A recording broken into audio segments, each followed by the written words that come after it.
جو انہوں نے ڈرائیو کیا ہے آلو پروڈکشن، آلو یعنی زیتون کی جو پوری کوشش کی انہوں نے، کئی 2-3 سال سے لگے ہوئے تھے. میں آپ کو اس لیے خراج تحسین پیش کرتا ہوں کہ یہ جو آلوز، یہ جو زیتون کی پروڈکشن ہے، یہ صرف خیبر پختونخوا میں ہی اس کا امپیکٹ نہیں جائے گا، اس کا سارے پاکستان میں امپیکٹ جائے گا. تو پہلے تو میں آپ سب کے سامنے جو پاکستان کے مین چیلنجز ہیں وہ رکھوں. سب سے بڑا پاکستان کا چیلنج فوڈ سیکیورٹی. ہم ایک وقت تھا کہ گندم ایکسپورٹ کرتے تھے. یہ پچھلے 2 سال میں پہلے ہم نے کوئی 30 لاکھ ٹن امپورٹ کی، اس باری اس سال 40 لاکھ ٹن گندم ہم نے امپورٹ کی. اور اسی طرح چینی کا بھی ہمیں اس بار امپورٹ کرنی پڑی. پہلے سے ہی ہم ایڈیبل آئلز، جو گھی، پام آئل، ہم وہ امپورٹ کرتے ہیں. تو جو آگے پاکستان کی بڑھتی ہوئی آبادی ہے، سب سے بڑا چیلنج فوڈ سیکیورٹی ہے کہ ہم نے کیسے اپنی آبادی کو نیوٹریشن دینی ہے، کھانا، ان کی غذا کیسے، ان کی پروٹین، یہ کیسے ہم نے ایک گورنمنٹ کی سب سے بڑی ذمہ داری ہوتی ہے اپنی قوم کو فوڈ سیکیور کریں. اس کے لیے کھانے پینے کی اتنی ہم چیزیں دیں کہ لوگوں کی زندگی ہم بہتر کر سکیں. دوسرا، ہمارے پاس مسئلہ ہے فورن ایکسچینج کا، فورن ایکسچینج ریزروز. ہم جو دنیا سے امپورٹ کرتے ہیں اور جو ہم دنیا کو ایکسپورٹ کرتے ہیں، اس میں بہت فرق ہے. اب کم ہو گیا ہے، لیکن جب ہمیں گورنمنٹ ملی تھی تو پاکستان کی تاریخ کا سب سے بڑا خسارہ تھا. ہم $60 ارب کی تقریباً امپورٹس کرتے تھے اور صرف $20 ارب کی ایکسپورٹ کرتے تھے. تو ابھی ہماری ایکسپورٹس بڑھی ہیں، ہم نے امپورٹس اپنی کم کی ہیں، لیکن یہ بھی آگے بہت بڑا ہمارے لیے چیلنج ہے. ہمارا تیسرا چیلنج کلائمیٹ چینج. پاکستان بدقسمتی سے ان 10 ملکوں میں ہے جو سب سے زیادہ، جو یہ موسم میں گرمی پیدا ہو رہی ہے جس کو کلائمیٹ چینج کہتے ہیں، سب سے زیادہ وہ 10 ملکوں میں پاکستان بھی ایک ہے جو سب سے زیادہ متاثر ہے. اور پھر اس کے علاوہ ہماری ایک بڑھتی ہوئی آبادی ہے اور ہمارے دنیا میں دوسرا نوجوان آبادی ہے، یعنی سیکنڈ ینگسٹ پاپولیشن ہے پاکستان کی. تو ان کو ہم نے نوکریاں دینی ہیں، روزگار دینا ہے، یہ بھی بہت بڑا چیلنج ہے. اور پھر شہروں کے اندر ہمارے بڑی تیزی سے پولوشن بڑھ رہی ہے، آلودگی، تو یہ بھی چیلنج ہے. تو یہ جو ہم اپنے 10 ارب درخت، 10 بلین ٹری سونامی، اس کا کیا، سب سے پہلے اس کا مقصد یہ ہے کہ جو آنے والی آگے ہماری نسلوں کو خطرہ کلائمیٹ چینج سے ہے، اس سے یہ جو ہم 10 ارب درخت لگانے کا ہمارا چیلنج ہے، اس سے ہم اپنی آنے والی نسلوں کی حفاظت کر رہے ہیں. ہم ان کی فیوچر کو پروٹیکٹ کر رہے ہیں، اپنے بچوں کی فیوچر پروٹیکٹ کر رہے ہیں یہ سارے ملک میں درخت لگانے کے لیے. تو جتنے بھی ہمارے جن کے بچے ہیں ان کو اس لیے شرکت کرنی چاہیے اپنے بچوں کے لیے. جو نوجوان ہمارے ہیں ان کو اپنی مستقبل کے لیے اس 10 ارب tree tsunami, 10 billion tree tsunami میں شرکت کرنی چاہیے. یہ آگے ملک کی، یہ ساری دنیا میں کلائمیٹ چینج بہت بڑا ایشو بن گیا ہے، لیکن ہمارا ملک کیونکہ زیادہ ولنریبل ہے، زیادہ خطرہ ہے، اس لیے اس میں سب کو شرکت کرنی چاہیے.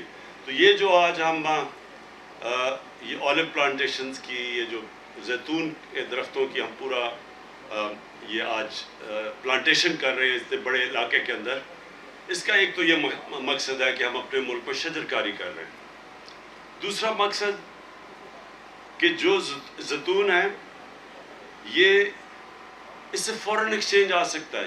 جس پیمانے پہ ہم یہاں زیتون کے درخت لگانے جا رہے ہیں، تو بجائے پاکستان اس وقت اپنا قیمتی ڈالرز اپنے خرچ کرے باہر سے ایڈیبل آئلز امپورٹ کرنے کے لیے، اگر ہم کامیابی سے یہ پوری طرح جو اب ہمارا پلان ہے سارے پاکستان اس علاقے میں جدھر زیتون لگ سکتا ہے اور خیبر پختونخوا کے اکثر علاقوں میں لگ سکتا ہے. یہ جو دریائے سندھ ہے اس کا جو رائٹ بینک ہے سارا سلیمان رینج تک اوپر قبائلی علاقہ, یہ سب سے بہترین علاقہ ہے زیتون کے درختوں کے لیے. اور وہ علاقے بھی ایسے ہیں کہ اور کچھ زیادہ اگ بھی نہیں سکتا وہاں. وہ جو سارا سلیمان کے جو پہاڑ ہیں وزیرستان کے اندر جو میں خود دیکھے ہوئے, ادھر اور زیادہ چیزیں اگ نہیں سکتی. تو زیتون کے لیے وہ سب سے بہترین علاقے ہیں. تو یہ سارا بلوچستان تک نیچے بیلٹ جو ہے, یہ سارے علاقے کے اندر جدھر اور کوئی چیز اگ نہیں سکتی وہاں زیتون کے لیے وہ بہترین علاقے ہیں. تو یہ جو ہمارا یہ جب ہم یہ جو کر رہے ہیں آج ہم نے شروع کیا ہے, اور یہ سارے پختونخوا کے اندر اور ابھی پنجاب کے کئی علاقوں میں اور بلوچستان میں بھی یہ جو کر رہے ہیں, اس سے پہلے تو ان علاقوں میں جدھر کچھ اگ نہیں سکتا ادھر وہ درخت اگے گا جو اگلے 100 سال تک, یعنی اس کی بڑی لمبی عمر ہوتی ہے زیتون کے درخت کی.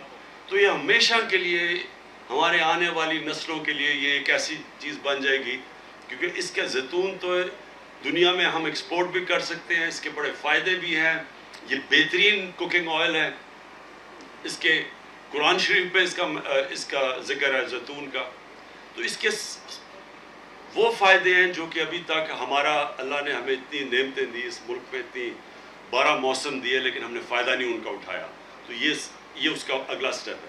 پھر روزگار, یہ جو شاہ فرمان نے بات کی, ان علاقے میں ہم نوجوانوں کو ان کے ساتھ مل کے روزگار دے سکتے ہیں.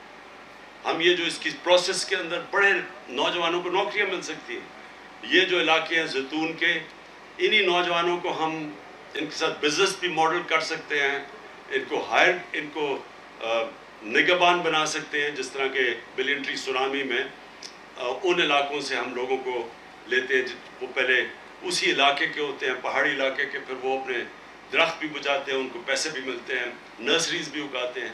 تو اس سے ایک پورا ایک روزگار کا سسٹم بن جائے گا نوجوانوں کے لیے.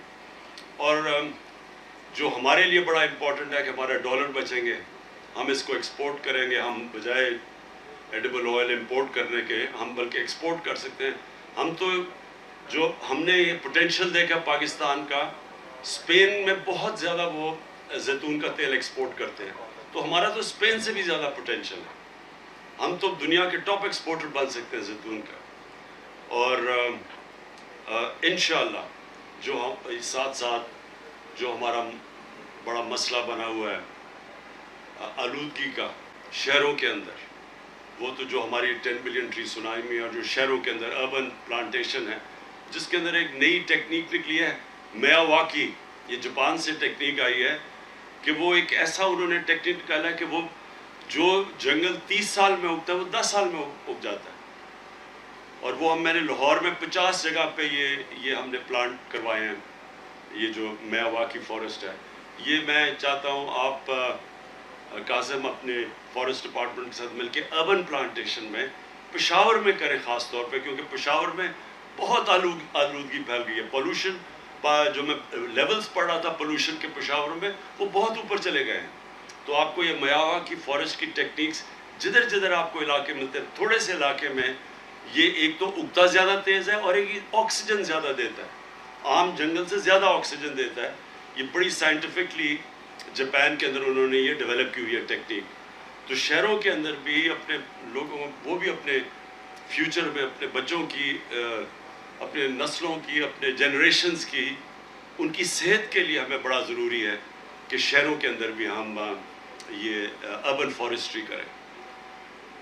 تو میں پھر سے اینڈ میں آپ کو شاہ فرمان خراج تحسین پیش کرتا ہوں, کیونکہ آپ نے ڈرائیو کیا یہ ساری آلیو ٹری پلانٹیشن. یہ جو ڈرائیو ہے یہ آپ کی طرف سے تھی, یہ بڑی زبردست ہے. اور اب ہمارا سارا جو پاکستان میں جو ہم 10 بلین ٹری سونامی کریں اس کا ہم حصہ بنا لیں گے.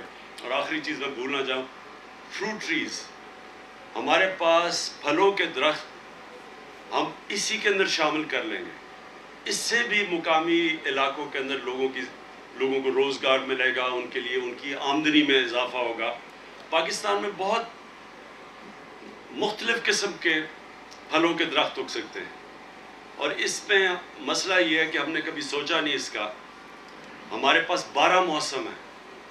بڑے کم دنیا میں ملکوں کے پاس 12 موسم ہوتے ہیں. ہم اوپر سے جو سب سے اونچے پہاڑ سے ہم جب سمندر تک جاتے ہیں تو مختلف کلائمیٹک زونز ہیں, اور ان کے اندر مختلف ہم وہ درخت اگا سکتے ہیں جس طرح اولیو ویلیو ایڈڈ اس کو کہتے ہیں.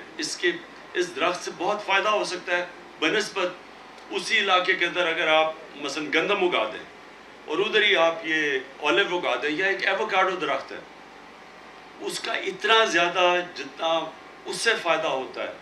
یعنی وہ جو ایووکاڈو کے درخت اگر اتنی علاقے میں لگا دیں تو اس کی لاکھوں روپے زیادہ کی آمدنی ہے 6 مہینے کی, سال کی جب وہ اگتا ہے.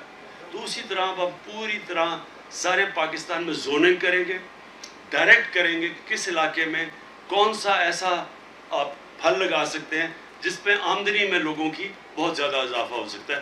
وہ انشاءاللہ اب ہم سائنٹیفکلی سارے پاکستان کو میپ کر کے زوننگ کر کے اور ایڈوائز کریں گے کہ کون سا پودا کس علاقے میں سب سے بہترین ہوتا ہے.